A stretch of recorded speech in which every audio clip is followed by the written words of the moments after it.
ठीक है। तो ये वैक जो डिस्काउंट रेट थी जो हमने कैलकुलेट की, उसका तरीका बता देता हूँ आपको क्या होता है। वैक is weighted average cost of capital.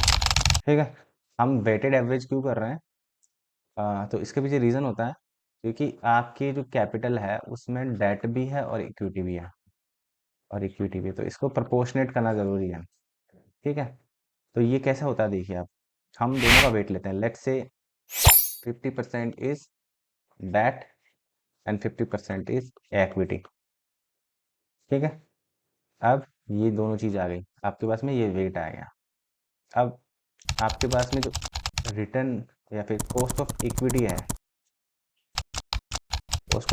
है, वो मान लीजिए 10% है। तो इफेक्टिवली देखे जाए 10% मल्टीप्लाई बाई 50% इस 5% is your cost. I mean tax तो यहाँ पे आएगा ही नहीं आपका। ठीक है। तो ये रेट आ गया। उसके बाद में क्योंकि ये इसका वेट है, तो ये मतलब क्या 50% कैपिटल स्ट्रक्चर है, इसका कॉस्टिंग इतना पड़ रहा है इनको। और दूसरा जो है, लेट्स से दिस इज 15%। ठीक। तो इसको हमको पोस्ट टैक्स करना है 15 1 minus T, that let's say this is what I call 50% is tax rate, let's say example. तो ये 7.5% हो गया। ठीक है। उसके बाद में इसका 50% ये वो ले लो, तो कितना हो गया? 7 का 50% निकालो आप, 7.5 का कितना आएगा? तो ये आ जाएगा आपका 3.5, 3.75। तो आपकी इफेक्टिव जो वैक होगी ना डिस्काउंट रेट के लिए, वो होगी 8.25%। इस रेट से आप डिस्काउंट करोगे अपने कैश फ्लोज को। समझ रहे हैं? तो ये कंसेप्ट होता है इसका।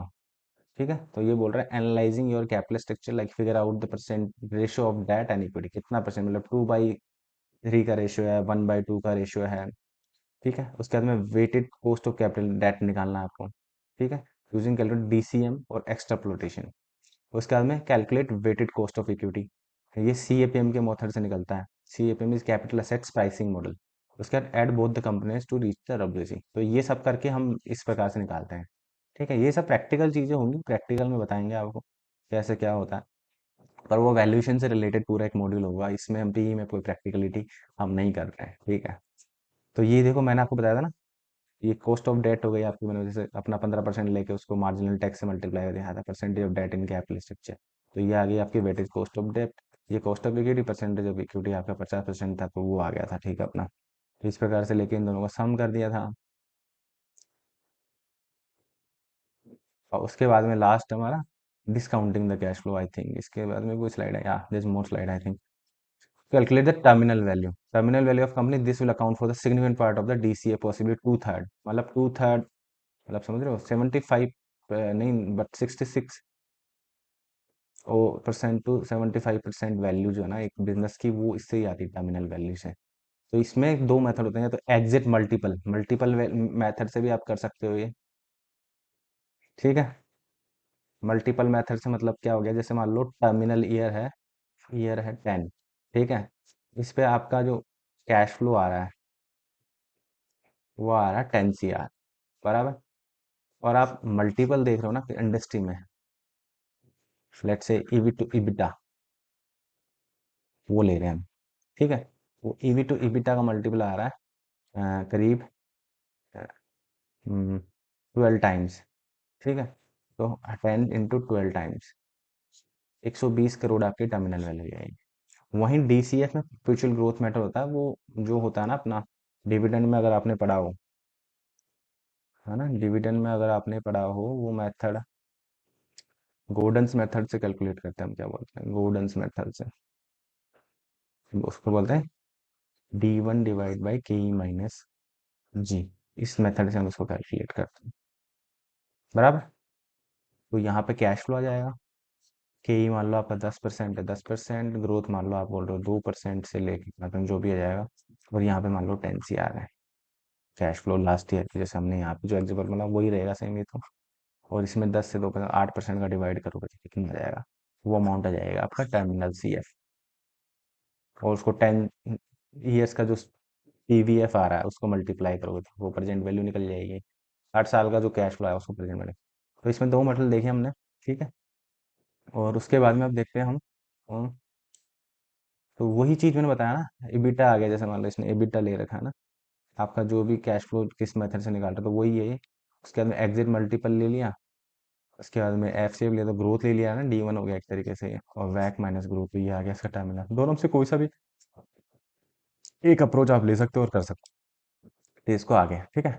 उसके बाद में आ गया हमारा प्रेजेंट वैल्यू कैलकुलेट करनी है। तो प्रेजेंट वैल्यू कुछ नहीं होता, मैं आपको बताता हूँ इसको एक आसान तरीके से बताते हैं यहाँ पे एग्जैक्टली। तो यहाँ पे जैसे मान लो आपके कैश फ्लो आ गए, ठीक है, और ये कैश फ्लो आपके एफसीए मतलब फर्म लेवल के कैश फ्लो है, बराबर। यहाँ पे ईयर 1 2 3 4 5, अरे यार, समय 6 7 8 9 10, और ये टर्मिनल वैल्यू, ठीक है। तो यहाँ पे सब में ना, सब में यहाँ पे कैश आ जाएगा, सीएफ आ जाएगा कोई ना कोई अमाउंट। यहाँ पे प्रेजेंट वैल्यू फैक्टर डालना आपकी, लेट से एट द रेट ऑफ 10%, या जो भी आपकी कॉस्ट ऑफ कैपिटल आएगी वेटेड एवरेज कॉस्ट है ना, उसका प्रेजेंट वैल्यू लेट से 10% है ना, 0.101 ऐसा कुछ आता है। और इसका मेरे को कैसे नहीं, 0.868 ऐसा कुछ मान लो, और यहाँ पे मान लो 100 CR है, यहाँ पे मान लो 120 CR है। तो यहाँ पे एक अमाउंट आएगा, यहाँ पे एक आपका प्रेजेंट वैल्यू फैक्टर, और टर्मिनल वैल्यू का प्रेजेंट वैल्यू फैक्टर आ जाएगा, ठीक है। तो इन सबको मतलब टर्मिनल वैल्यू वाला प्रेजेंट फैक्टर बना, ये यही होगा जो 10th ईयर का ना, वही यहाँ पे आएगा, ठीक है सेम। और इस प्रकार से ये सारे कैश आ जाएंगे तुम्हारे पास मल्टीप्लाई करने के बाद में। इन सारे केस को आपको क्या करना है, ऐड बैक करना है, सम करना है। और ये सम करने के बाद जो वैल्यू आएगी ना, that's is the value of your business, value of your business, जिसमें अब आपको ट्यूकिंग करनी है। क्या चीज़ की आपको माइनस करना पड़ेगा, डेट आप होता है, मार्केट वैल्यू ऑफ डेट। फिर आप उस करोगे तो आपके पास में आ जाएगा इक्विटी का वैल्यू। फिर उसमें इक्विटी का वैल्यू में आप डिवाइड करोगे number of equity shares, shares. तो आप क्या में जाएगी, वैल्यू ऑफ पर शेयर, वैल्यू ऑफ पर शेयर। देखो डिस्काउंट फैक्टर से निकालना सिखा दिया, not not a big deal, हम देख लेंगे प्रैक्टिकल में, है ना। ईयर एंड का डिस्काउंट फैक्टर बताया है आपने, ये टर्मिनल वैल्यू लिए बताया हुआ, है ना। उसके बाद में discount factor ME multiple method के लिए बताया हुआ, मिड ईयर के लिए बताएंगे, हाँ जी ठीक है। 0 to 5, तो वो चीज़ें मतलब जो मैंने आपको ऊपर बता देना हुआ है इसमें, हमने अलग तरीके से जो बुकिंग की बुकिश जो भी होता है वो बताया exactly. And finally consider significant impact of assumption on the formula, perform the sensitive analysis. एक सेंसिटिव एनालिसिस भी हम करेंगे, ठीक है, कि अगर डिस्काउंट रेट आपकी जो है 8 की जगह 10% हो, कितना वैल्यू आपका चेंज होगा, ठीक है।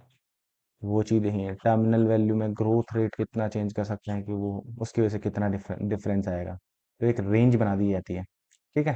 तो I think that's all for